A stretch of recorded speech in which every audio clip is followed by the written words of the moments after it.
NFL Week 17 is already upon us. That means it is time to go through the board. I am Nick Whalen, joined by John McKechnie. You're listening to the sports betting edition of the RotoWire Fantasy Football Pod. John, I know you're still in an undisclosed location, some sort of well-decorated dungeon, it appears, well-lit, too. I know you were fresh out of the gym, just a lot going on. You're still traveling around the country, but how's the holiday been so far? It's been great. Let's see. I mean, Christmas Day, and anytime you get a full Sunday of Christmas Eve football, you're feeling good. And then went up to Gettysburg, Pennsylvania during the day on Monday to see some family for Christmas, and then made it back in time to watch the Ravens game with my father. And boy, that was fun. Did not expect that really whatsoever. I thought that the Ravens were going to get killed. I guess as the day went on, when you're a fan, you kind of like, no, wait, But so yeah. I did sprinkle a little bit on the Ravens to cover because it ended up getting up to like 6.5, and I was like, come on, that's just rude. So that game was bananas, and I told you. That I flew to Las Vegas on Tuesday night just so I could qualify for like status on Delta because I was like really close, but I still needed like a pretty substantial flight to get out there. So spent 4.5 hours on Fremont Street just kind of doing whatever. So I have a lot of questions about this, and yes. we're going to have you give you a full explanation on the SiriusXM show tonight, which I'm very much looking forward to. But I'll be very clear here. I've never been close to obtaining any sort of status on any airline. So how does this work? Like, you need to meet a certain number in the calendar year 2023, and then you achieve something for 2024. Like, what were the basics of what you were trying to achieve? Oh no, he's either staying very still or he's frozen up. John, have we lost you? Well, we will try to get John back as soon as we can. We will start working our way through the NFL Week 17 slate. Earlier today, I went and recorded our weekly video that we do each week for the Circa Million contest, kind of getting our initial thoughts on some of those lines and what our plays might be. We got to pick 5 games against the spread each week. And, we'll get into a lot of these games in depth, but kind of going back and forth on whether or not we want to trust the San Francisco 49ers. I feel like I was pantsed last week by the Niners. I've been the biggest Niners supporter of just about anybody this season. And like John alluded to, I thought they were going to roll over the Baltimore Ravens. John, do we have you back? We're back. Sorry. This is the posting dungeon, as you alluded to. So I guess sometime the Wi-Fi doesn't reach it as strongly, but we're good now. We're back in business. Where did I lose you? I think I just asked, like, what was the basic goal that you were trying to achieve? As somebody who's never, had any status on any airline, like, is it a situation where you need to rack up X number of miles in the calendar year 2023, and then you're up to a higher level in 2024? Take me through it. Yeah, that's the gist of it. You have from the start of the year, from the 1st of January to December 31st, to accrue X number of miles to get whatever status. Mine's not platinum or anything crazy like that, but I figured because I live in Atlanta, like I only fly Delta for the most part, so it was just something where I traveled a lot this year, and it was like, all right, I'm knocking on the door here of getting status. That seems like something that would be cool to have. So I just kind of went for it, a little like Christmas gift to myself to finish the drill and get there. So. Now I get occasional upgrades to Comfort Plus, and I can check my bags for free, baby. All right, that's big if you're taking golf clubs anywhere. I'll tell you that. That's been a thorn in my side for a long time. All right, let's get to the board here, John, and we'll do a quick review of the Circa Million contest last week. We'll talk about some of the games that we're leaning toward using this week as well. 2 and 3, John. 2 and 3 last week. That's not what we were looking for. We took one on the chin with the 49ers. Ended up being kind of a nice, like, emotional hedge for you, I guess, I suppose, in some ways, although it kind of backfired on us. But big of the Ravens to get the win. We'll talk about that game from both sides when we break down each of those matchups this week. We also lost on Buffalo. that one was shocking to me. Maybe not shocking that they didn't cover a huge number, but shocking in just the way that game played out. And it felt like it was just this very low stress game-winning field goal at the end. Like there was really no doubt to me that Buffalo was going to win the game, but I couldn't believe how flat they came out in that spot. And credit to the Chargers defense more than anything for keeping them in that game. So question for you on that one. Did you have any hubbub with it being on Peacock? Like, were you able to like perform technological wizardry in front of your family? I was. Thank you for asking. Yeah, I was actually at my sister's place on the north side of Milwaukee, and she happened to have Peacock. So like I was ready. I'm like, all right, we got to get everything laid out here. Let's get the passwords in order. I don't want any hullabaloo when this is going on. I want to get there. I want to get the game on. And she's like, oh yeah, I have Peacock. It's right here. Boom. So my sister is not a sports fan at all. I don't think she got it so she could watch Bills Chargers. I don't believe that was the goal, but yeah, we had no issues. We had no issues at all. No problem catching the end of that Cincy Pittsburgh game either. It was a pretty good tech weekend for me overall. That's I've been working through with my dad how to use a Fire Stick, which is like the most intuitive thing you could possibly use, and yet for him it is like that's a 10-year process. Monolith. Yeah, I'm gonna have to like write down a cheat sheet for him before I head back to Georgia, because it is just a confounding piece of technology for a man who was born in 1961. All right, we'll wrap up. Our licking our wounds in the Circa contest real quick. We also lost on Dallas. I don't feel bad about that one. Dallas should have won that game. You're fumbling the ball on the 1 yard line. You're getting cute. You're hot dogging it with the fullback at the 1 yard line. And look, you mess with the bull, you get the horns in that scenario. Our 2 wins came on the Detroit Lions. That was a little dicier than it needed to be. Needed the interception rate offense by Minnesota to come out, including a late one that sealed it after they picked up a 3rd and 27. That basically should have ended the game.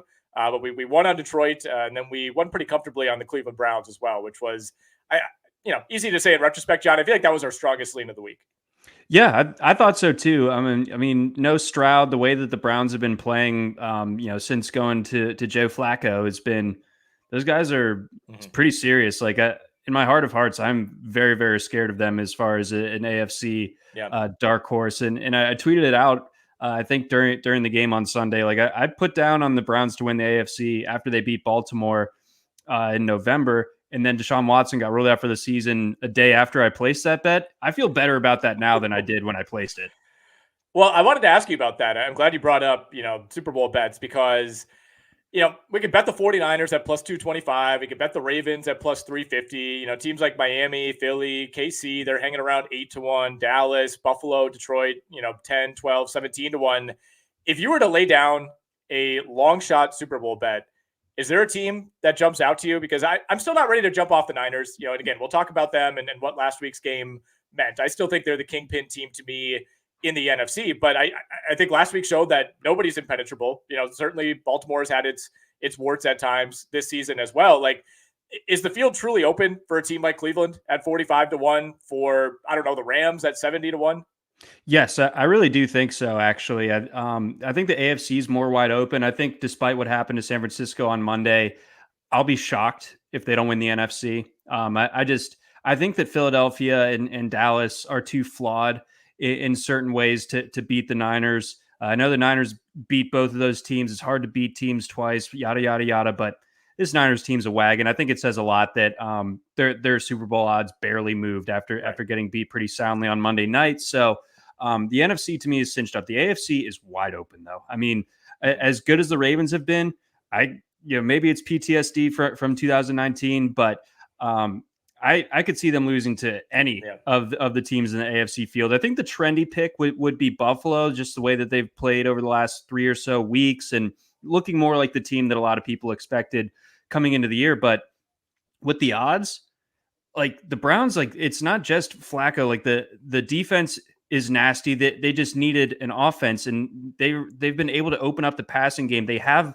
legitimate pass catching talent. Amari Cooper is like obviously reaching levels unseen from him before, but I mean, we know he's in like a top-notch receiver. David Njoku having the best season of his career. I think complementary pieces like Elijah Moore, Cedric Tillman are really quality players to have out there, and they're big. Like I feel like there's like a bully nature to the Browns offense. I know that they've had key injuries on the offensive line. Jedrick Wills, the guy from earlier this season, his name's escaping me, but they've found a way to get to this point, and they are playing like with this sort of freedom, and like they're not worried about having like the crushing weight of expectations like you could kind of feel was weighing on the Chiefs or the Bills, that type of thing. It's like we're here, we're not totally sure how, but we are, and we're just going to keep going, baby. And we record this before their game tonight against the Jets. I think they're going to crush the Jets. Yep. I think so too. And look, I think that the version of the Browns that we're going to see in the playoffs is going to be better than the version of the Browns that we've seen over the second half of the season because they're so banged up. Like that to me is what's been most impressive. And I know a lot has been made of the, home road splits for that defense. And it's a concern. They're pretty stark, but they're without both of their starting safeties right now. Grant Delpit is on IR. Myles Garrett has not been 100% for a few weeks. Their kicker and punter are both injured right now. They have a ton of offensive linemen who are banged up. You mentioned Jedrick Wills, Jack Conklin, I assume is the name that you were searching for earlier. Both of those guys are on IR. And, some of these guys are coming back. Some aren't. Obviously, they lost Nick Chubb earlier in the season. That's probably the biggest one other than Deshaun Watson. But, they've kind of been rolling through a lot of these teams and finding ways to win despite not being at 100%.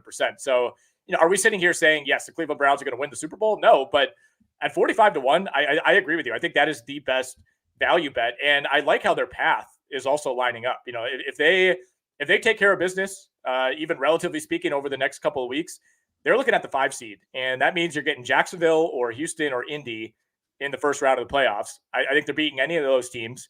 And from there on, who knows? They've already beat the Baltimore Ravens, like you said. I mean, Miami, a team that can be beaten by just about anybody, especially a team with a good defense. Dolphins have plenty of injuries in their own right, and they're a fragile team that seems like they lose somebody important early on every single week. I don't think anybody's really scared of Kansas City at this point. And we'll talk about Buffalo in a moment, but they're playing well. They're seemingly peaking at the right time, but I don't think anybody views that team as a wagon. So yeah, if you're looking for a long shot, I would target the AFC. I certainly would not bet the Jags at 35-1. I don't even know if I'd take it to make the playoffs right now at 35-1, let alone win the freaking Super Bowl. But that's the one for me. And then I think the Rams in the NFC are interesting. Like you said, if they run into San Francisco, I don't see that matchup going well. But, as always, you're one injury away in that type of situation. And, right now they would match up with Detroit in round one. I think that's a winnable game for the Rams. I really worry about that Detroit defense. Yeah, poor Detroit fans, like they, getting their first division title since the Kennedy administration, and then to have it go where you lose to like your former, promised one, Matthew Stafford in the first home playoff game in forever. But it feels like it's setting up that way. The Rams, I think that they're just. It doesn't always work this way as far as like winning the Super Bowl or anything, but it can work for getting a little bit of a run going in the playoffs. And that's just their offense is awesome. I mean, it's so varied. You have such an explosive top two at receiver. Kyron Williams is playing it like there's nothing in his prospect profile that suggests he should be nearly this good.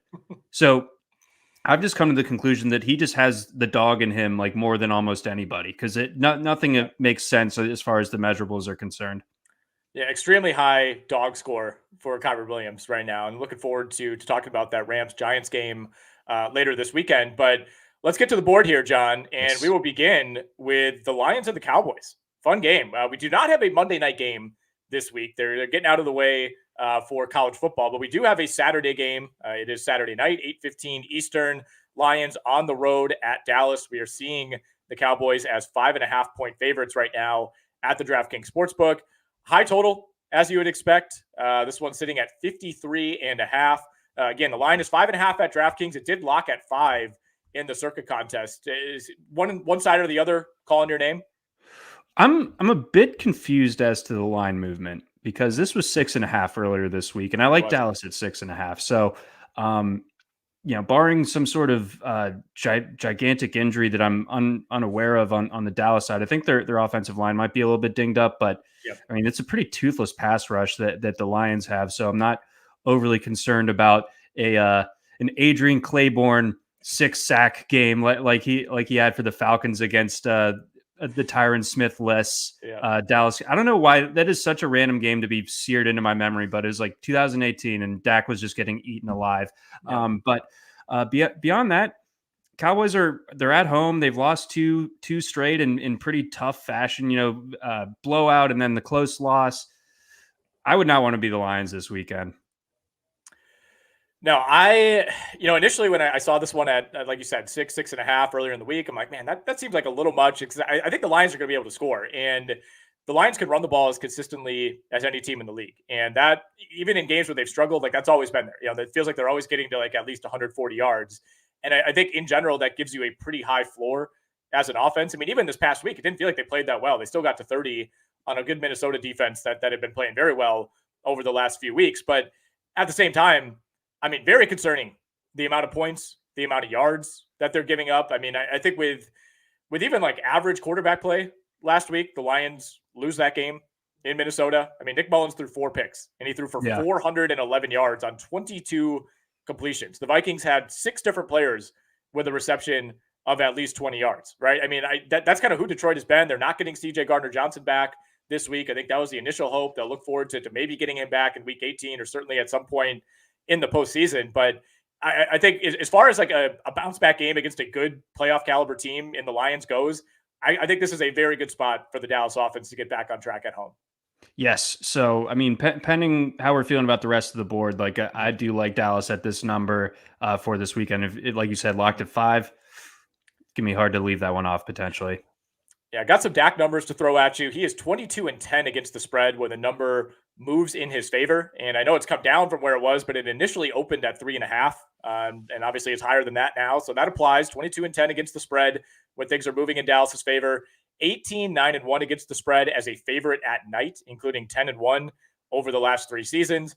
Dallas 12-3 against the spread overall in their last 15 home games. So, both Dallas and Miami, I feel like are still, searching for that prove it win on the road, and they're running out of time to get it, and they probably won't before the postseason begins.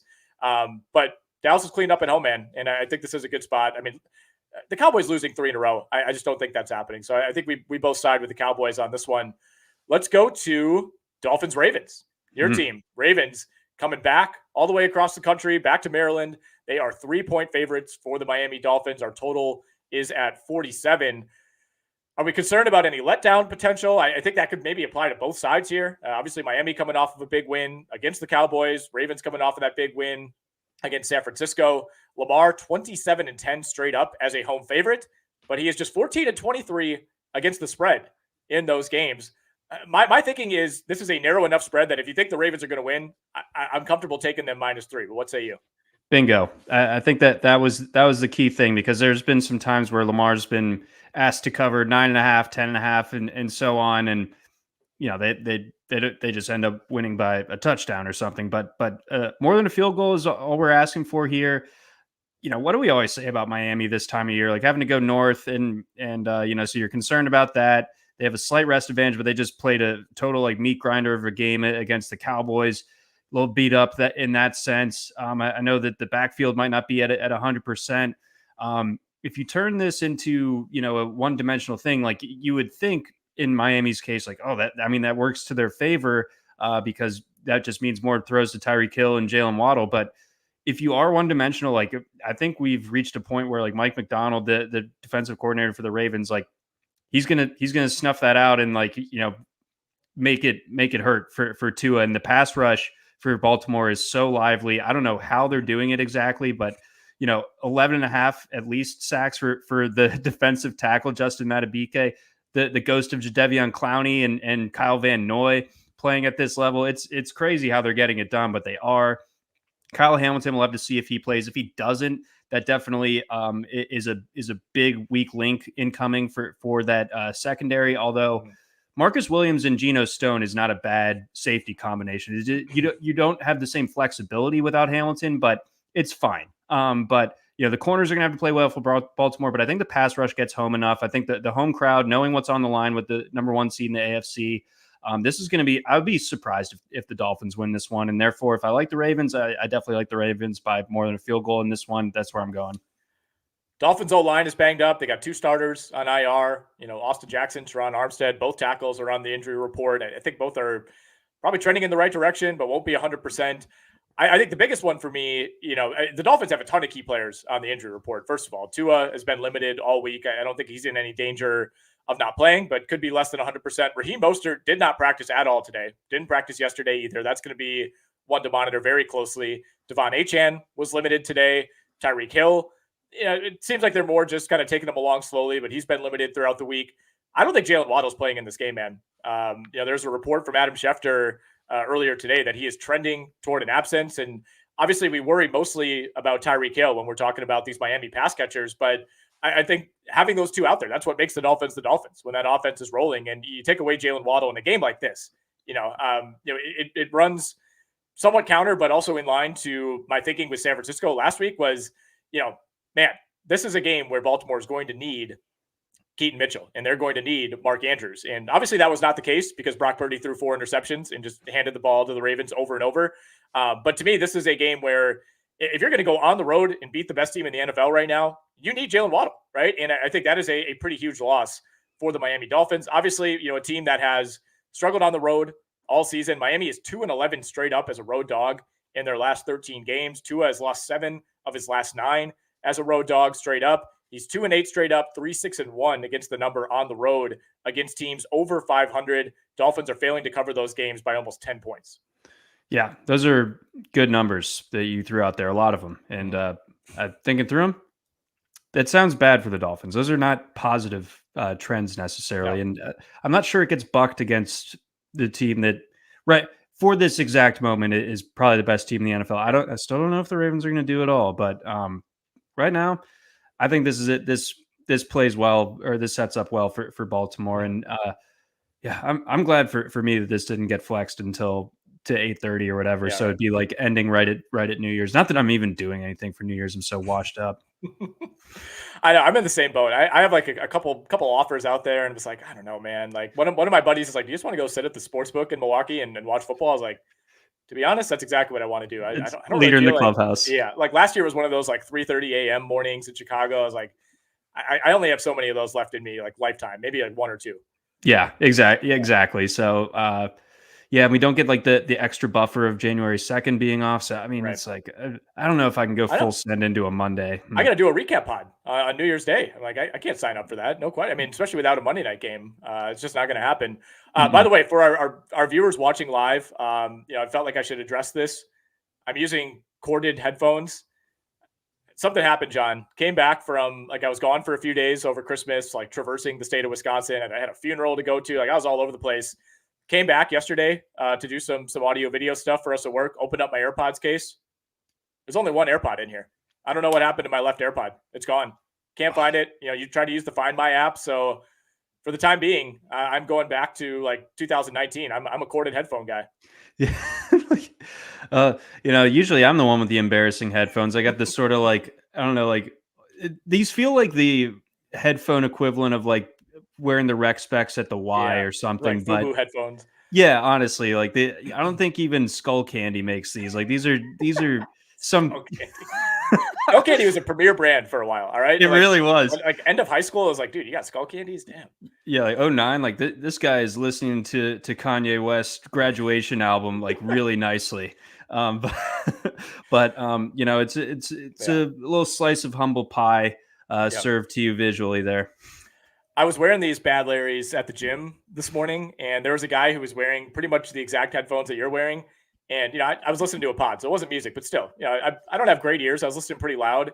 This guy was like a good 10 feet away from me, could completely hear everything he was listening to. It was some sort of like Avenged Sevenfold type of hard rock. I'm like, on those, you know how loud that has to be for someone with what do you call these, ear pods or whatever in, listening to something else. And I could clearly hear somebody else's music from 10 feet away. I mean, you got to give credit where credit's due. I mean, he was tapping into a level there. I mean, obviously, if you're listening to A7X that loud, I mean, those 25-pound curls, baby, they're just gonna feel like nothing. Yeah. I don't want to expose this guy. He was wearing a cutoff sweatshirt, kind of like a sleeveless hoodie, and had a full arm spiderweb tattoo. So wasn't somebody I was going to approach. This is not the guy that was drinking the Cayman Jack in the locker room, was he? No, different guy. Those of you who follow me on Twitter, maybe you saw this a few weeks ago. I always go in the hot tub at the gym when I'm done, just kind of relax. I especially like to do this on NFL Sunday mornings. Go to the gym early, get a nice sweat in, sit in the tub, put some DFS lineups in, work on some of my bets. And yeah, a guy like a middle-aged man, probably 45, 50 years old, came in, he was wearing pants in the hot tub, got in the hot tub with pants, was wearing like a towel in almost a turban-like fashion. This is a white man with a hat on, and then cracks a limerita. A limerita. This is a public gym. This is not like some swanky private gym. This is the Wisconsin Athletic Club in Milwaukee, and was just drinking a margarita in the hot tub. God, so much respect to that guy. That guy, what his life was leading to that moment. He's like, you know what? I've done enough. They can't tell me I can't have a dang margarita in the jacuzzi. Yeah, I didn't say anything to him, but we exchanged kind of a knowing glance, like, mutual respect. Right on, brother. All right, let's get to Patriots Bills. Bills now big favorites for the second week in a row. They, of course, were not able to cover on the road against the Chargers last week. John, we talked on this show last Thursday about, is there a post-Staley bounce for the Chargers? And my stance was no. I was like, I think it's the type of situation where there should be a bounce. Coach that probably was not very popular in the locker room, felt like he was hamstringing the team. He's fired. Normally you'd get a bounce, but my stance was, look, it's Easton Stick. You don't have Keenan Allen. You don't have Mike Williams. Like, what bounce is coming? The bounce was that the LA Chargers defense showed up. Yes, it is on paper, still a decent unit. And yeah, they absolutely showed up against the Bills, but and the Patriots, they could cause similar problems. The Patriots, they beat the Bills straight up in Foxborough earlier this year. So, I mean, there's something to be said for that. This is going to be in Buffalo. I think it's definitely reasonable to be a little bit more leery of Buffalo after not covering the big number last week. I think it's probably the way to go is to buy back in and say that they do this by 2 touchdowns, just keep the pressure on the Dolphins at the top of the division. And I think you got Gabe Davis going last week. Stephon Diggs has been dormant for a while. I wonder if this is the spot that he gets back going. James Cook, as long as he doesn't fumble, is one of the better running backs going in the NFL right now, which is crazy. Josh Allen playing at a high level. So, I mean, I think the Patriots winning last week says more about the Broncos than it does about them necessarily. I'm not sure that I think the Bailey Zappi disaster class might be incoming here. Stephon Diggs, by the way, last 9 games. I mean, this is not like a 3-game sample we're talking about. This is like, more than half of the season. He's averaging 5.2 catches and 50 yards a game over the last 9. I mean, it's been bizarre, right? It's really been the running game for Buffalo, that has willed them back into the season. And like you said, you got Gabe Davis going last week. Kind of felt like that explosion game was coming, after back-to-back goose eggs. But, Buffalo making this turnaround seemingly without Stephon Diggs has been one of the weird kind of undercurrents of this season. I'm with you. I don't know if I trust New England here. I think this has not been a team that's been able to string consecutive positive performances together really whatsoever this season. They've found kind of a higher baseline level of competency over the last few weeks.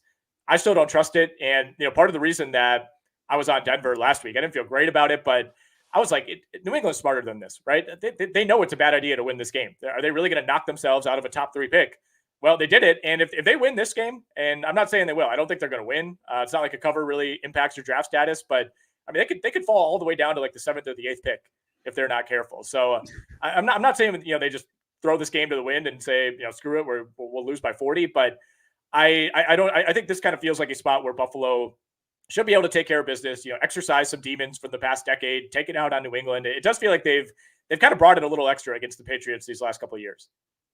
Yeah, rub it in for the times in which Tom Brady and company were just absolutely taking them to the woodshed twice.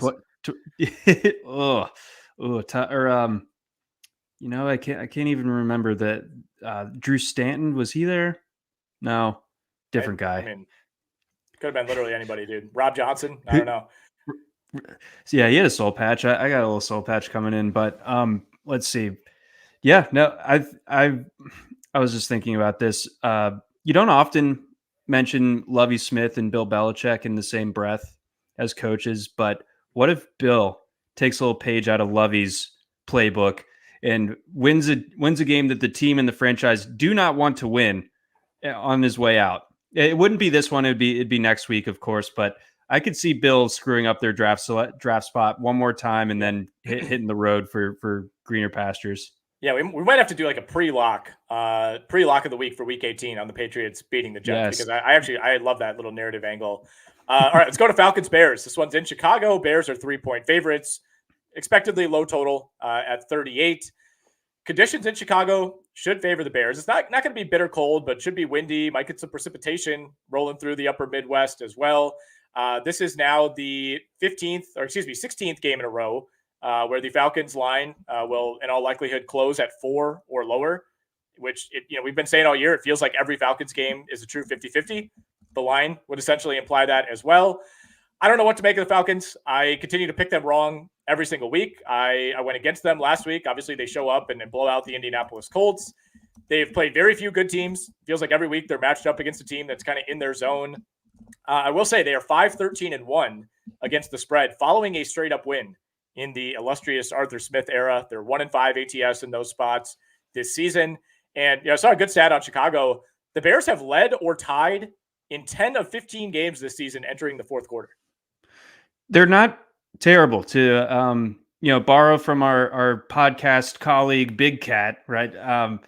He's been saying it for like a month now. The Bears aren't terrible. No, they're not bad. And they almost beat Cleveland a couple weeks ago. We knew, or we had the dread in the fourth quarter. It's like they're not holding this lead, but last week they looked good. I think this is another good spot for them at home, and the decision for what they're going to do with their Panthers pick continues to get more interesting with each good Justin Fields performance. But I'm expecting another one here, so give me the Bears. I'm on the Bears as well. I don't have a lot to say. I think this is just this is the spot that we've seen Atlanta come up short in time and time again this season, right? Every time it feels like, all right, maybe this is the week. They've maybe figured something out. They fall right back down. And I think Chicago's defense is built to stop a team like Atlanta, right? I mean, they've been number 2 in defensive EPA since midseason. And it's felt like they've improved. It hasn't felt like they've improved to that level, but the run defense has been fantastic. And look, if you can stop the run against Atlanta, that's like 95% of the battle. Exactly. And it is going to be Chicago in the weather. So I'm not putting Taylor Heineke on check the hand size watch, but you don't expect this to be a particularly good game through the air for Atlanta, if they're kind of forced into that one-dimensional type of approach. And I think, the Bears, I think, are going to be able to do almost anything that they want on offense. I know that the Falcons have had a solid defense over the course of the year. Jesse Bates playing at an all-pro level, AJ Terrell good, but you just get the plays away from those guys, and I think you're in business. So I give me the Bears here. Yeah, one thing to watch on the Chicago side, Cole Kmet. He has not practiced all week, been dealing with a knee injury, so could be down. One of the better tight ends in the NFL, but that's not enough to sway me away from the Bears. I think we're in agreement. And Mercedes Lewis scored a touchdown last week, right? So I didn't know that he was on the Bears. I was like, that's not Mercedes Lewis. Yeah. Who is that? Yeah, I've had a few of those moments this season. No question about that. I went through that in the NBA with Dante Exum. He's been like really good over the last couple of weeks for the Mavs, and I was like, yeah, I guess I knew he was on the team. I kind of thought he was like hanging out in the G League or on like a 2-way contract. I did not realize that he was like, all right, Kyrie Irving, he's out. Dante, let's go. 30 minutes a night. But yeah, I had that moment with Jimmy Graham earlier this season as well. Like did he have 2 touchdowns a couple weeks ago? He did, and he had one that set up a touchdown that was absolutely sick, like going up between like three. Yeah, it was an interception. It should have been an interception. And he comes down with it because at the end of the day, Jimmy Graham is still like 6'7". Yeah, he can get up a little bit. Good for basketball player. People forget. Titans-Texans. Somewhat fun game in the AFC South. Will be exponentially more fun because CJ Stroud will be back in the mix after missing the last 2 games for Houston. He was back on the practice field today, talked to the media. Everything seems like it's checking out for CJ Stroud. This number is sitting at 5.5 in favor of the Texans. That's up a couple points from earlier in the week when Stroud's status was a bit more cloudy. Total sitting at 43.5. I don't want to oversimplify this one, John, but we saw the Texans with Case Keenum play a pretty terrible game and still win in Nashville a couple of weeks ago. One out of a long field goal by Fairbairn. If they could beat the Titans on the road, they sacked Will Levis 7 times. They injured him in that game. If they could beat him with Case Keenum, I think they could beat him by at least 6 at home with CJ Stroud. What say you? I'm of a similar line of thinking, and I think also by virtue of Houston winning that game, they should be able to get those Oilers jerseys back. They should. And they should wear them this week. Damn it. It is galling to me that Tennessee did that, and they deserved to lose as a result. But even if Levis is back, I it's think he way should be, by the way. yes. So it's still a much bigger deal that Stroud's back for Houston. That offense is so much different looking with him back there. I think this is a good spot for Houston. Tennessee traditionally hasn't been good on the road. I mean, that Miami game aside, like really, they do tend to struggle away from Nashville. Houston already beat them in Nashville with Case Keenum, like we said. So it almost feels too easy to where it's like, do we want to expose ourselves to this for fear of, something goofy happening? But, just objectively without my like gambling superstitions crawling all over the place, I'd say Houston gets this one done. Yeah, you worry about the goofy, you worry about the wacky in a game like this. And, that Jets game is still in the back of my mind, right? That was the last time we saw CJ Stroud, and Houston couldn't do anything against the Jets. Now, the Jets are not the Titans by any means.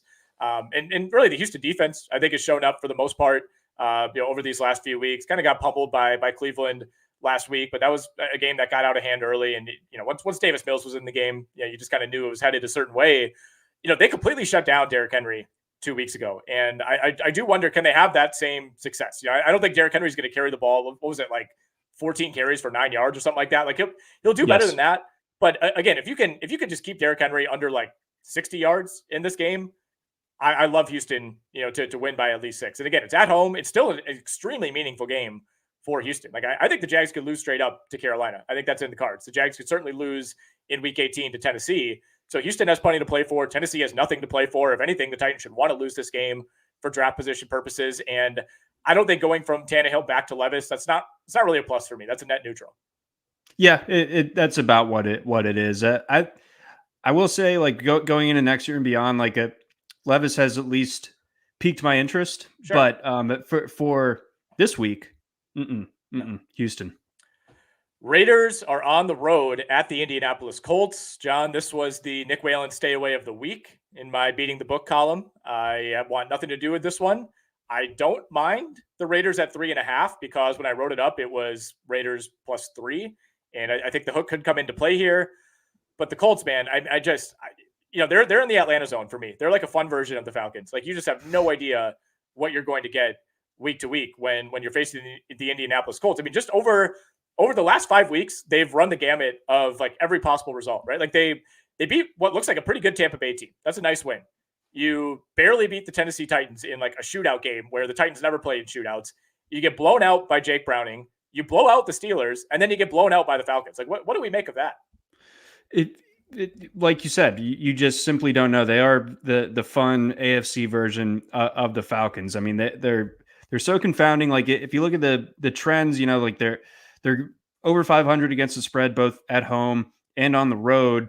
The Steelers game was super impressive a couple weeks back.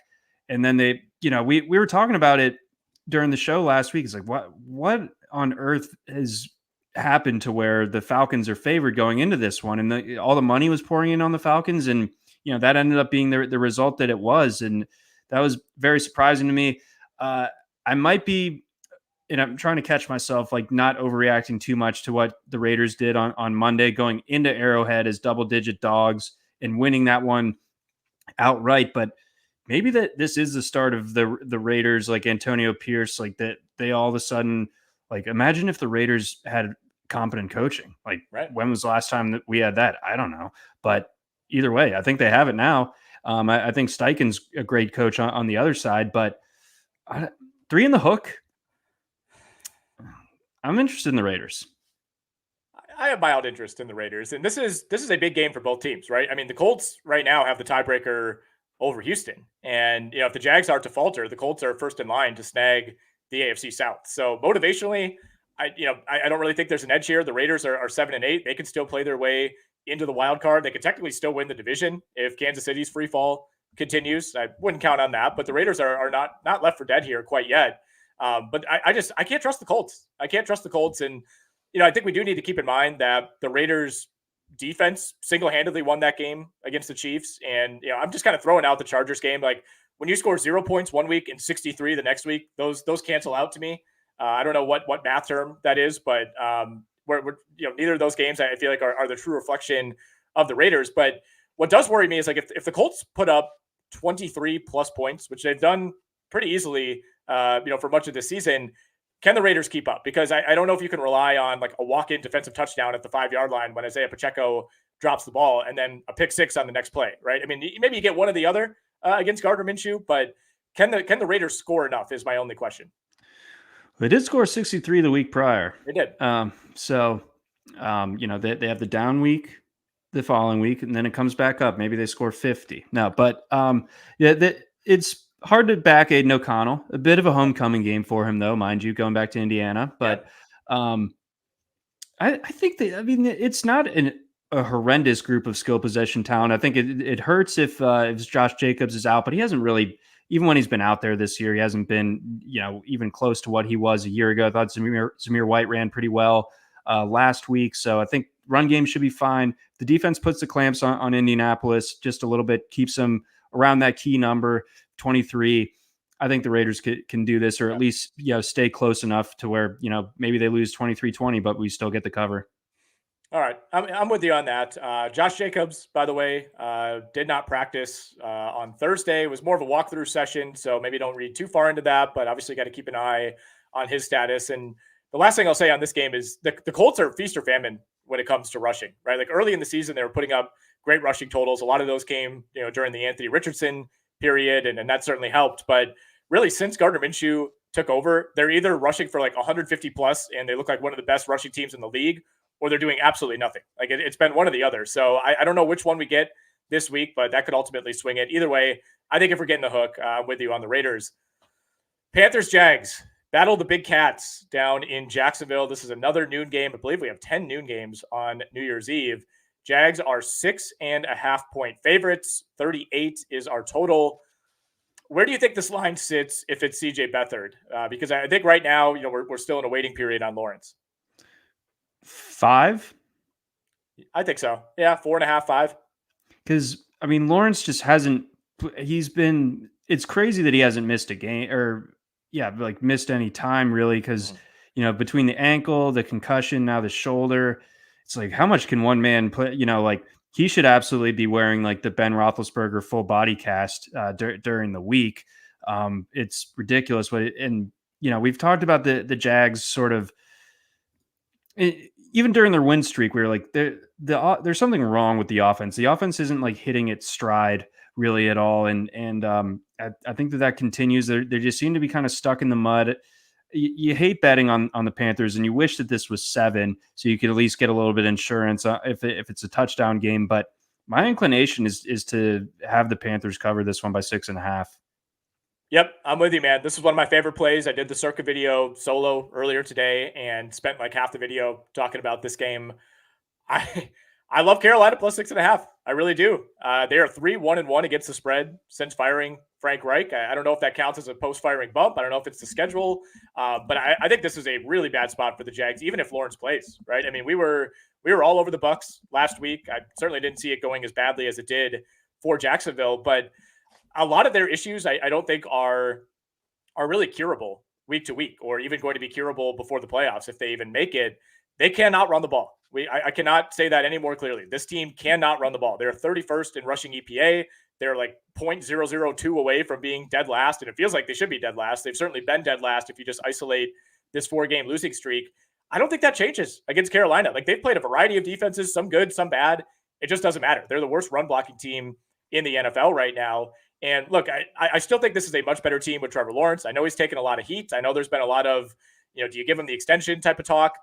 Look, I watch this team. I'm as critical of this team as anybody. I still think Trevor Lawrence is the guy. I don't think he is the root of their issues. He hasn't played well. It's been disappointing. I still think he's like 5th if you're ranking all the things that are wrong with this team. I don't think he has been the primary problem other than ball security. But when you can't run the ball, I don't care who your quarterback is. And especially when you're without your number 2 receiver in Christian Kirk, or really a guy who I think is more important than any other pass catcher for this team. Teams know you can't run. They're playing you as such, and that makes everything even more difficult. So the Jags had a lot of these problems when they were fully healthy. We talked about that around like week 10, week 11. We're like, man, the Jags have had like no key injuries. And then it felt like all those injuries came at once. And now we're seeing the effect of what that could be. But I do still think Jacksonville could find a way to win this game. I would be pretty surprised if they lose straight up if Lawrence plays. I think if Beathard plays, I would take Carolina to win. I think it's that big of a downgrade. But I think Jacksonville could win. I think Carolina could keep this to a field goal. I think it could look a lot like last week against Green Bay, although I think it will be lower scoring. I think the Jags will do a better job defensively than Green Bay did. Right. So, that's becoming one of my favorite weekly occurrences on Twitter is Joe Barry. Joe Barry. When he's trending on Twitter, I'm like, I gotta see what the Packers are up to. Right. Other people, like, you as a fan of a team, you should know who your coordinators are. Other people should not know who your coordinators are. That's a bad thing if they know that. Yes, and it's a weekly occurrence now. So yes, I don't think we get close to 60 points in this one, but yeah, I think the Panthers keep this one close. I just think it's so clunky with the Jags offense right now that it's hard to fully trust. And I mean, the Panthers are obviously terrible on offense, but I think that like the defense plays well enough, holds keeps the lid on the Jags, and we see the Jags win this one like honestly like 17-14 or something, 17-13. Yep. I feel the same way. Love Carolina. I also like the under 84.5 rushing plus receiving yards for Travis Etienne.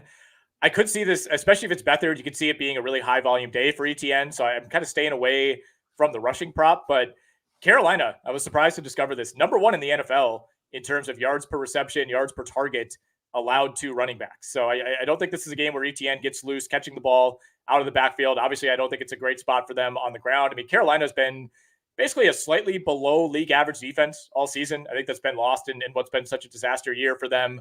They've held 3 of their last 5 opponents well under 100 yards rushing in total.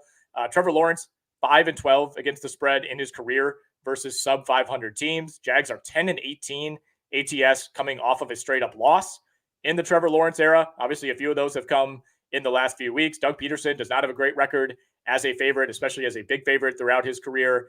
The Jags are just 2-5 against the spread at home this season. So I think a lot of metrics pushing us in favor of the Carolina Panthers. Let's go to Rams Giants.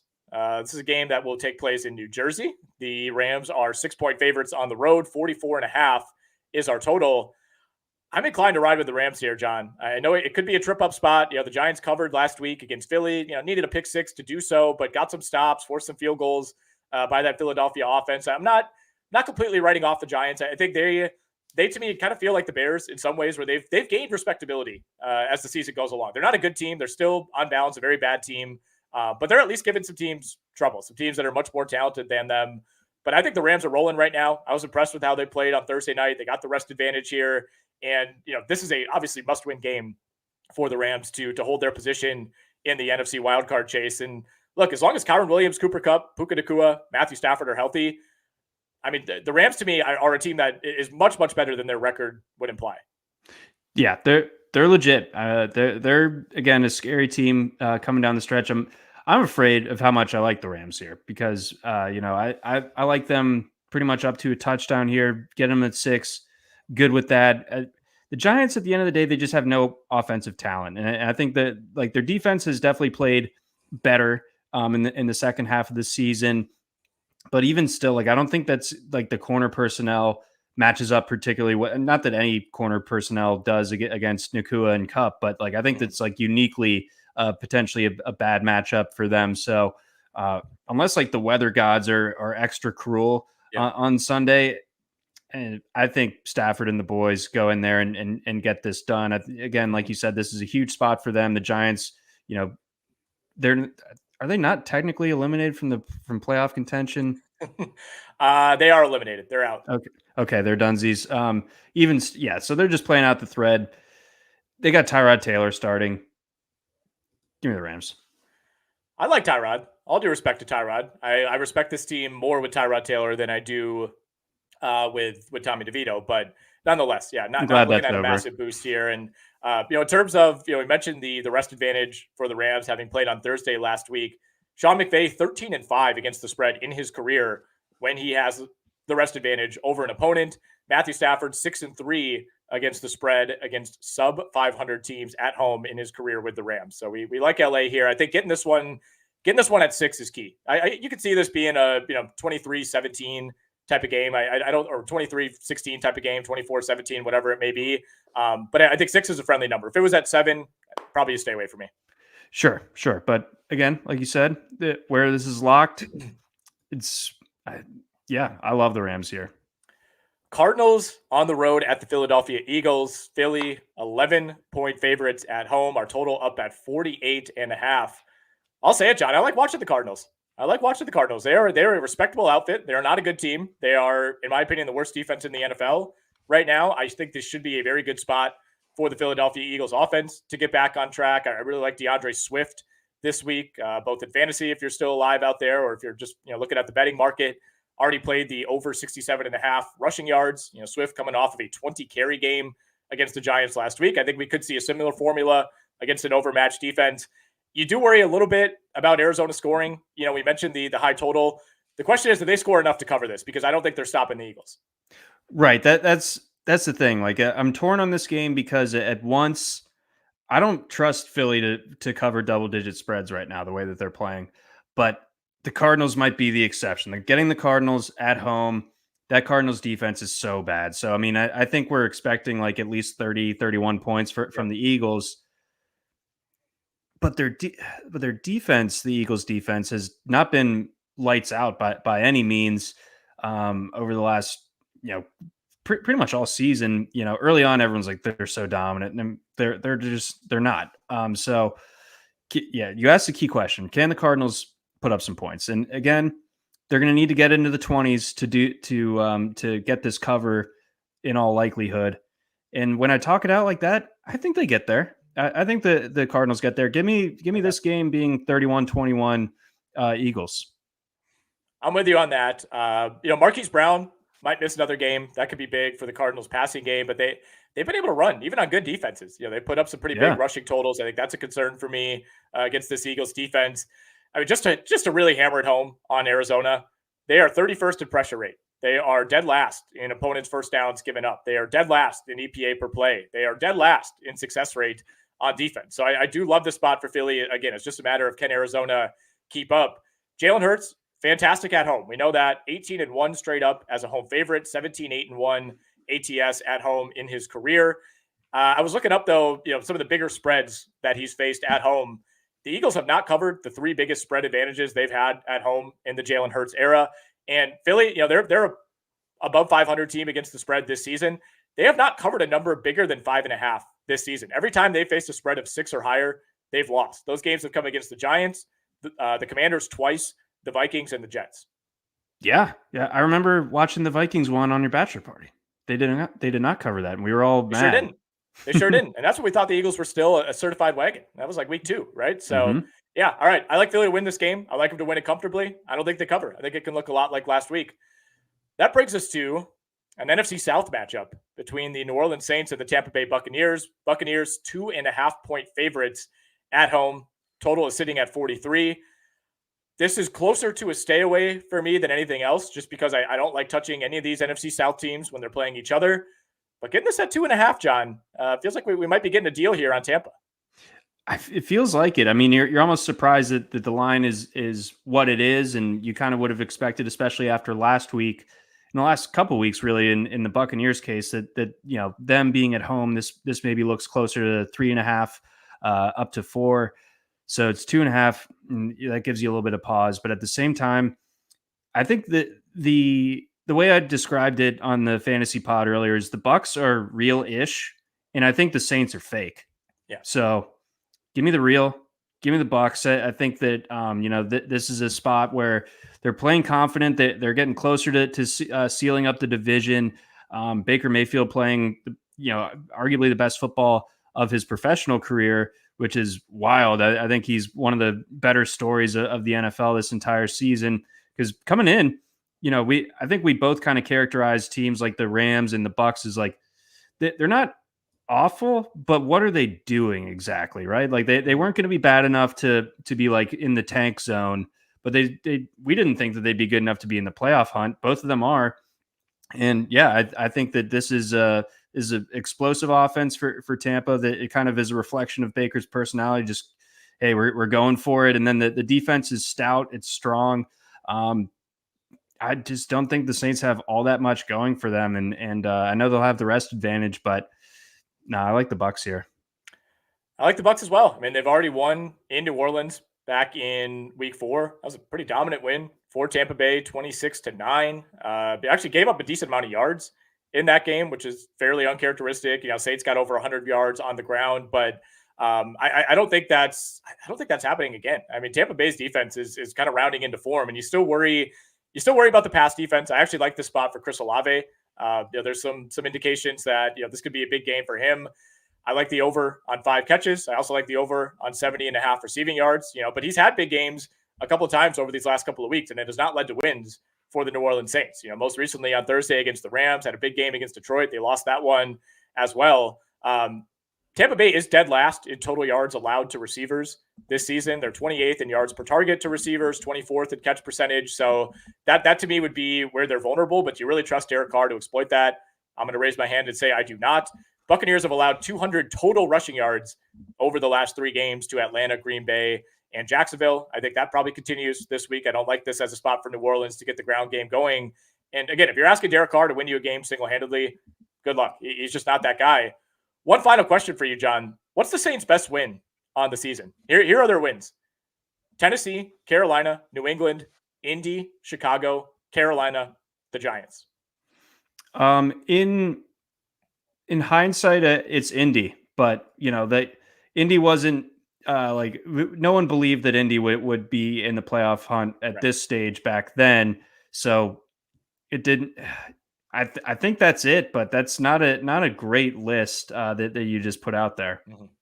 Yeah, give me the Bucks -2.5. We're locking that one in.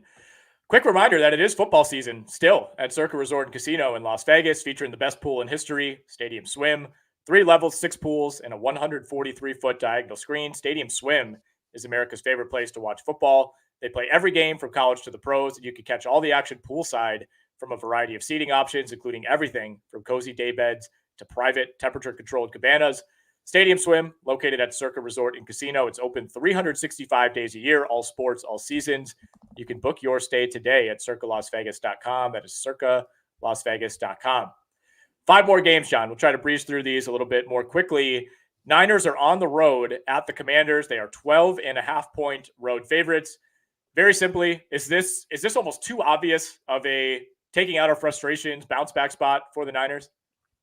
It is, but I think it's obvious in like the good way. Like it's too obvious to even be a trap. It goes that far beyond. I think Washington gave up what it gave up to the freaking Jets last week. Like what do you think they're going to do against a furious 49ers team that has McCaffrey, Debo, Kittle all firing, Brandon Ayuk looking good, Brock Purdy probably going to want to put last week behind him, and there's no home field advantage to speak of when it comes to this Washington team. It's literally just the turf. Yeah, honestly. So knocking on wood that everyone makes it out of there okay, but yeah, I think the Niners just go ahead and not necessarily doesn't prove that last week is a blip or anything, but they get the stink off of them at least for a little bit heading into week 18 against the Rams. So yeah, I think this is a spot where Washington kind of gets steamrolled. Niners have already won 8 games this season by at least 16 points. They have 10 wins by at least 10 points. And they need to keep their foot on the gas, right? I mean, losing last week means that all of a sudden the 1 seed is somewhat up for grabs in the NFC, and San Francisco needs to win out to hang on to that. So I don't think there's any motivational concern. And I think you said it right. It's an obvious bounce back spot for a reason. I mean, they're not losing this game. They're coming in, angry. I think this is still a fully healthy, for the most part, 49ers team that is going to exert its will on a Commanders defense that is jockeying week to week with the Cardinals to be the worst in the NFL. And not to take anything away from your boys last week, John, Niners still put up 6.3 yards per play. They were over 7 yards per play early in the fourth quarter before things devolved a little bit with Darnold coming in. They had 5 turnovers. They had 10 penalties. A lot of things went against them, but it was a disaster game in terms of the turnovers. It wasn't really a disaster game in terms of moving the ball. Like, they still showed a lot of what we'd expect from the 49ers, just couldn't finish off drives because they kept handing the ball over to Baltimore. But I think a lot of the underlying numbers would imply that that's just a blip. And there's no team that you'd want to face more on the road right now than the Commanders. I love the spot for San Francisco. Also love the over 86.5 rushing yards for Christian McCaffrey. I mean, this could be one where he goes over that with like a 75-yard run and then like a 15-yard carry right after that, and you're just good in the first quarter. I also like the over 57.5 receiving yards for Debo Samuel. I don't know if there's anything else to say about this Washington defense. Yeah, load up on your props for the Niners this week. Debo, when Marlon Humphrey was like screaming at him with like a clear shot, nails him and then Dude, that bounces was off him. insane. Like that, the man is strong. The man is He's thick, outrageously strong. he's And strong, he's resistant. he is so strong.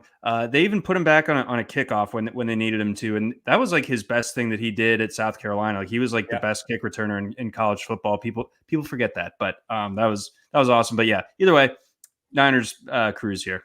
Yep, we like that one. Steelers Seahawks. This one's in Seattle. Seahawks are 3.5-point favorites at home. Our total is 41. Oh, this is a confounding game for me, John. Do we trust anything we saw from Mason Rudolph last week? Do we trust the Seahawks to take care of business at home? I don't know the answer to either of these questions. I'm inclined to default to Mike Tomlin on this one. I picked the Bengals last week, and I even wrote in my article, it's like, man, if there was ever a backs against the wall, how the hell did Mike Tomlin pull this one out type of game, this would be it. I went against my own writing and took the Bengals anyway, and we got Tomlin. We got Rudolph last week. At the same time, it was kind of a worst-case scenario game for the Bengals, worst-case scenario game for Jake Browning. I think if Jake Browning doesn't throw that first pick in the end zone, even if they just get a field goal on that drive, it plays out differently. But I think the Bengals panicked after that. Everything went the Steelers' way. You get 2 65-plus yard touchdowns from George Pickens for an offense that has not been able to generate big plays whatsoever this season. I'm a little bit wary of getting sucked into what we saw last week from Pittsburgh, but I also don't know if we trust the Seattle team. I'm hoping you have a stronger lean than I do on this game. I think that the number is what's standing out to me. Like I think with this being 3.5, I think the Seahawks win, but they don't cover. Like Okay. and this bakes in the potential. Like it wouldn't shock you, right? If the Steelers won this game straight up. I mean the offense, they're not going to hit the same level of big plays, obviously, but you can feel good about the fact that it's not Kenny Pickett or Mitchell Trubisky back there, right? So I think there is something to be said for that. You still have a good run game back there too. I think, it's not like I'm saying that I trust Mason more than Geno in this spot, and obviously Seattle. Like both these teams need this game in a big way, and Seattle being at home, tough place to play on if you're on the road, but 3.5. I think the Steelers find a way to squeak in the cover. Not sure if they win, but I like Pittsburgh here. It's very fitting that each of the last 2 Seahawks games have ended 20-17, because I feel like that's what this game is going to be, a 20-17 game that the Seahawks probably find a way to win. That's like half of their wins this season, it feels like, have come on the final possession, and this could be another one of those spots. Seattle has very quietly been horrendous against the run of late, and I know you don't think of Pittsburgh as a great running team by any means, but maybe this is a spot where you could get Najee Harris and Jalen Warren going. I mean, last 5 games, they've allowed 169, 136, 173, 178, and even 162 to the Titans last week. Like, it's one thing if you're doing that against Dallas and the 49ers and the Eagles, but it was pretty concerning to me how that defense played, and the fact that they were in the spot that they were late, needing to get that final drive in order to beat a pretty bad Tennessee team. And look, I think to me, Tennessee and Pittsburgh are very similar teams. And, again, you don't want to oversimplify it. I know they were on the road, kind of a weird spot. Like Seahawks, Titans are 2 teams. There's a few of those games every year where, like, have they ever played? I can't even picture these teams playing each other. But I think the Steelers are a very similar team to Tennessee in a lot of ways. And I think Seattle's not a team that they don't blow teams out, right? They had the one big win over Detroit earlier in the season. And that wasn't a blowout. I mean, they allowed 31 points. They put up 37, but in general, unless they're playing a really bad team, like the New York Giants early on, everything is close. And I think they'll let the Steelers hang around. I absolutely do as well. And that's a really good detail on the rushing part, because if Mason Rudolph is at least competent and then Warren and Harris are having a good game, like that, this could get pretty dicey for Seattle. Bengals Chiefs, as we make our way through the late window on New Year's Eve. Chiefs still getting some respect, John. They're 7-point favorites at home. Total is 44. We know what happened to the Chiefs last week. They were 10-point favorites against the Raiders. Obviously lost that game straight up. I don't even know what else to say about KC at this point. I mean, everything that we've been questioning of, like, all right, when will they snap out of this? Like, Mahomes, like, at some point he's just going to pull them out. I mean, Mahomes looks lost to me. I feel bad for Patrick Mahomes, which is not something you say too often about a multi-time MVP, 2-time Super Bowl winner. I feel bad for him. He's in his, like, LeBron 2018 Cavs mode right now, where you like, I'm still not picking against the Chiefs I'm not saying they're just out of this mix by any means. Like in a 1-game playoff scenario, I still think Mahomes can be Mahomes and kind of will you to wins, but this is getting really, really concerning, man. And I mean, how many drives against the Raiders ended with like, all right, 3rd and 8, Mahomes, he always finds Travis Kelce wide open in these situations. And there's Mahomes like just throwing it basically into the ground 15 yards downfield because the receiver didn't turn around or somebody ran the wrong route. Like there's such a mess. And like the drops were not the issue last week. I think that's been the number one cliche thing to focus on with the Chiefs is, the receivers can't catch. Not only can they not catch, but they're not even on the same page with their quarterback. No, that like it's a terrible like it was hubris to go into the season with like why they didn't sign DeAndre Hopkins. I mean that's something that could ultimately they're going to look back on this year and really kick themselves for almost anybody. I mean, like they found Rashee Rice in the draft, but there's nothing else good that you can say about this group of pass catchers right now. And I think the cliff is here for Travis Kelce, unfortunately. And so, yeah, it's hard to trust the Chiefs as is. And Mahomes not being what we're used to seeing. Mario was making this point earlier.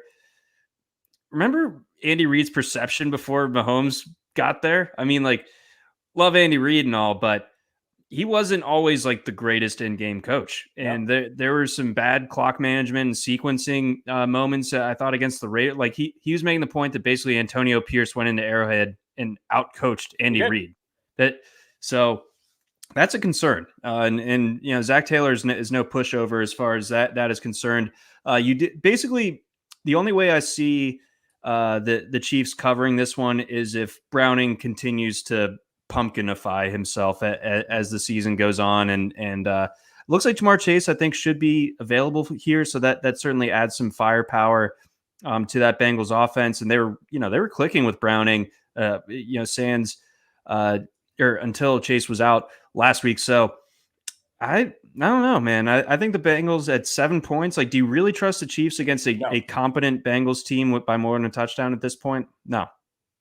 No, I don't think that 1 week fix is coming. This has been going on for half the season at this point. It's almost over. Season, right? It's like if you rewind back to week 5, week 6, maybe even a little bit later is when we really started to get concerned.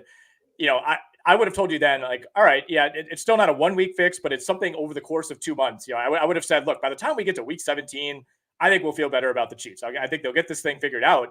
And not only have they not figured it out, but it seems worse. It's getting worse week to week. They have not found any answers whatsoever. So I think the Chiefs win this game, but this is yet another Chiefs win but don't cover situation for me. We've talked about a few games that we feel could finish in that fashion. And my prediction in my article was Chiefs 24, Bengals 20. The Chiefs don't really run away from teams anymore. I don't think that's happening. And look, unless we get a second straight disaster game from Jake Browning, which is possible, right? I mean, Aiden O'Connell had 0 passing yards for 3 quarters. Like that's the other thing that I think is insane about this game. Like, it's not like the Raiders showed up to Arrowhead and played the game of their lives. This wasn't like a Chargers Raiders game where every single break is going the Raiders' way. The Raiders didn't even play well and easily beat the Chiefs. They were up 2 scores for basically the entire game. They had 205 yards of total offense. They were 3 of 12 on third downs. They ran 22 fewer plays than the Chiefs. Aiden O'Connell had 0 passing yards for 3 straight quarters, and yet they won this game handily. It's crazy to me. I'm not writing off the Chiefs, but I think the Bengals, especially if Chase is back, I think we get a close game. And like, I don't think you could even be shocked if the Bengals win this game straight up. No, I wouldn't be. Something is amiss in Kansas City. Too many burn ends. Chargers Broncos is our Sunday late window game. I'm throwing up my hands here. If you're watching live, I'm physically throwing my hands up. Broncos are pivoting to Jarrett Stidham. It sounds like this has been brewing for a while. They literally cannot afford Russell Wilson getting hurt, so it is going to be Stidham time. My guess is that Sean Payton would have liked to make this move a while ago. There's a reason they gave him a high dollar contract to be a backup quarterback. I think they actually believe in Jarrett Stidham and want to give him a shot. I think they would have liked to give him more than 2 games at the end of the season. We saw Stidham, play fairly well. Some ups, some downs last year at the end for the Raiders. I still think it's a drop off, right? There's a reason this number moved like it did once that Russell Wilson move was announced. Broncos are now 3.5 point favorites. Our total's at 37. I don't know what to expect here. Like, neither team should want to win this game. Yeah, I think I'm on the Broncos. Stidham did look actually pretty good. I thought last year and towards the end of the year with the Raiders. So I think there's something there. I mean, it's a good core of offensive players that the Broncos have. We said for years that they're a quarterback away. That still rings true. I don't know if Stidham's any semblance of a long term solution, but it seems like the Russ time in Denver is coming to an end. I would love to see him in Pittsburgh personally, but let's see. Yeah, the Chargers covering the number last week. It is what it is. I don't find that there's still much in the way of needs to believe in them or reasons to. It's not like Stick is going to take this massive jump forward in this game. It's tough to trust Stidham with more than a field goal. So I think that's the only real rationale for backing the Chargers here. But so it's a tricky number. I think it's a stay away for the card purposes. But if I had to pick a side, I'll ride with the Broncos.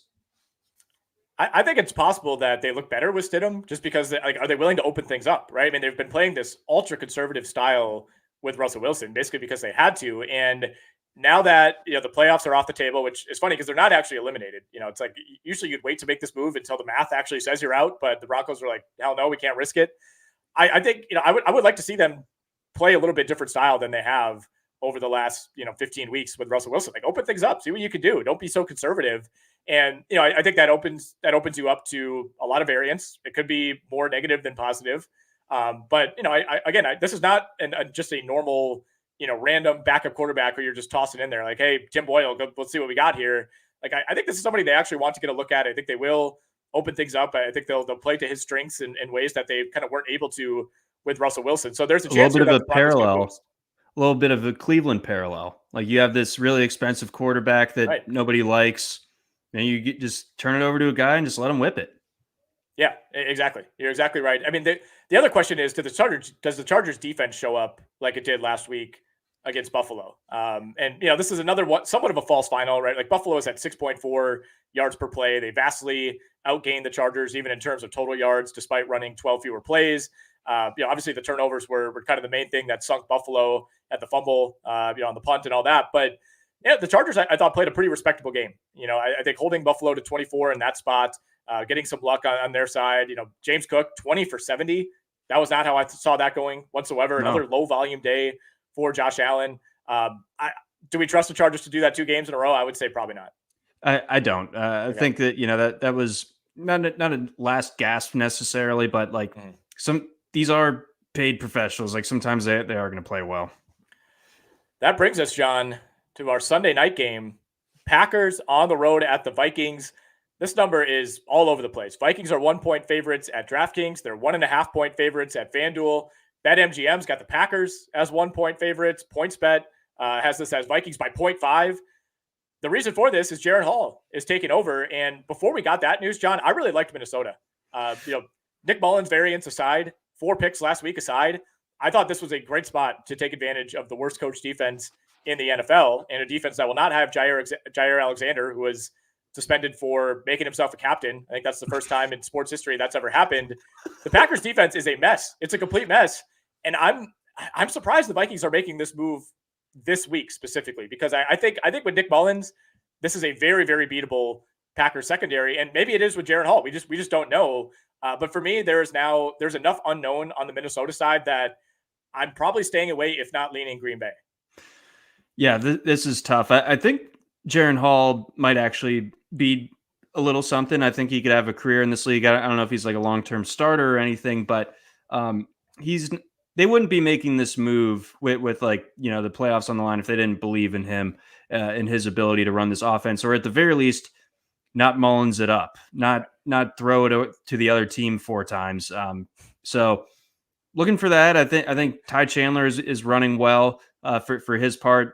Will be interesting to see with no Hawkinson. You don't really have that security blanket anymore, which you love to have if you're on your backup quarterback. You want someone that's a reliable target closer to the line of scrimmage. But so that led to far more KJ Osborne questions in the fantasy show than I care to ever look at again. Good God. It's like, how are you in the finals if you're talking about KJ Osborne? What happened? Shut up. Cool. No, I love my listeners and viewers, but Yeah, I really don't know what to make of this game now. I'm pretty down on the Packers. I found myself being so up on them going into that Giants game, and for them to lose to Tommy DeVito like that, it sort of just put them on my like I don't want to deal with you people anymore type of thing. They've still played pretty well on offense, and that's the thing. I mean, they needed to get to 33 to beat the Panthers. That's what's worrisome. Like, I don't Right. think if you're not watching the Packers week in and week out, like I am here in Wisconsin, like people know the Joe Barry narrative, like it is bad, bad, bad. The schemes are worse than you could ever imagine. Like we might see Preston Smith one-on-one with Justin Jefferson this weekend. Who knows? Who's going to cover him? I don't know. The Jair thing to me is not that big of a deal. I don't think he's been nearly as impactful as people would think. He's a much bigger name than he is a producer at this point. I think he's kind of like a worse Jalen Ramsey, and I would be surprised if he's on this roster next year. I think those two sides are just not matches, and he's probably somewhere else next season. Who knows if he's even back for Week 18? At this point, this has been brewing behind the scenes for a long time. But it really just comes down to, for me, your confidence in Jaren Hall, because I think the Vikings are the vastly better defense. I think they have the better skill position players. They're healthier right now. Green Bay has been getting healthier, and they should get Jaden Reed back this week. That should be big. We'll see on Christian Watson. He did not practice today. Could be looking at another absence there. Aaron Jones limited once again. I think he will end up playing.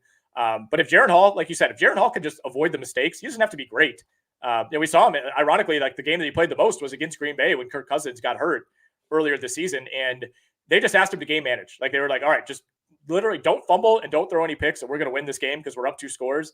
And that's exactly what happened. And Green Bay had chance after chance after chance to come back and make that a game, and they couldn't do it against the Vikings defense that is better now than it was earlier in the season. So I could really see this going either way. Obviously, it means a lot to both teams. They essentially both need to win. It's kind of a loser goes home match in terms of who's going to be hanging around for one of those wild card spots. And both teams still need help to get into the postseason field. Gun to my head, I would take Green Bay just because I think there's a better chance that it goes badly with Hall than it goes well. But I could be convinced either way. Yeah, I think that's a sensible kind of landing spot for this one. Is like, who has the better quarterback advantage? It is the Packers, so that makes sense. They could even the score on the division series because the Vikings won that first matchup. Yeah. So that was when the Packers were playing really bad. They're playing really bad again. Oh my gosh, I can't do it. I can't pick one for this game. If I absolutely had to, I'll side with the Packers, but God, okay. We're not putting it on the card. We'll say it right now. No. I'm looking straight to the camera. We are not playing this in the Circa contest. I can guarantee that. Parlay, teaser, and best bets of the week. John, I will give you my parlay. We're just taking spreads here. We're taking the Tampa Bay Buccaneers -2.5. We're taking the Carolina Panthers +6.5. We're taking the Houston Texans -5.5. That gets you to +581 at the DK Sportsbook. Okay, I like where your head's at with those, and I'm going to do you one better on the Buccaneers. So I'm giving an alt spread. Bucks -4.5. That pays out +123. Bears -3 against the Falcons. Raiders money line +160. That pays out just a little bit over 10-1. There we go. Love that. All right, almost doubling up. Just right, piling right on. I love it, John. We're going with the 7-point teaser for the teaser of the week. We are going to involve the Carolina Panthers. We're going to give ourselves a little more wiggle room just in case things go awry. We're teasing the Panthers from 6.5 up to 13.5.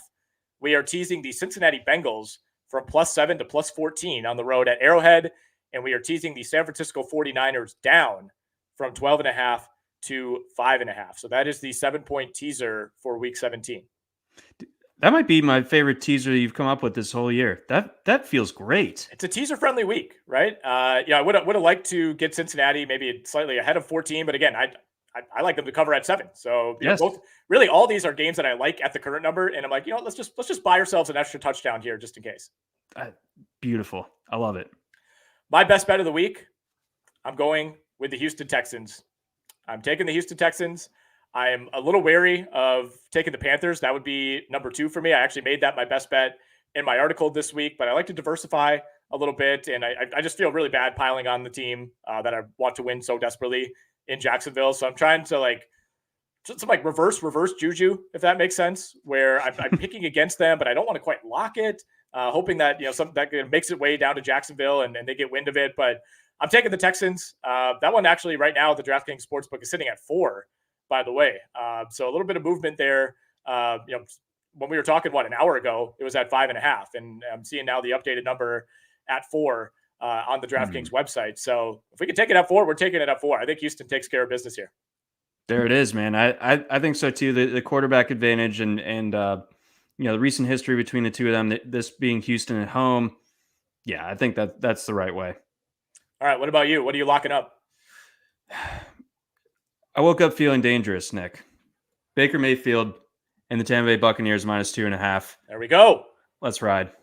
There we go. All right. We are locking up the Texans and we are locking up the Buccaneers. Just how we drew it up. Yeah, I don't think I would have locked up either of those teams if you had asked me coming into the season. Like, what team would you be locking in Week 17? Probably not those two. I'll tell you that. But it's hard not to feel good about how Tampa's playing, man. You're waiting for the bubble to inevitably burst on Baker, and it's going to happen at some point. I just New Orleans is not good. New Orleans is not good. We read all their wins. They have not beaten a good team all year. No, and it's not often that the Bucs have a coaching advantage. They do this week. They do. They might have had one last week too against Jacksonville. I'll say that. But all right, good stuff all around, man. Looking forward to playing out the parlays. Going to be at the Pato Sportsbook this weekend, throwing in some bets. I know you'll be doing your usual football betting this weekend as well. I hope everybody enjoyed the holidays. We appreciate everybody who listens along, who watches us live on YouTube and on Twitter. Go check out CircaLasVegas.com. They got the big game party coming up for a certain big football game in early February, which we cannot say the name of when talking about this, but you know what it is. Go book it, CircaLasVegas.com. Always a really fun time out there. I know you were just there the other night, John. You could confirm the 143-foot diagonal screen is still there? I saw it. It's big. It's still big. It's as big as I remembered. Maybe even bigger.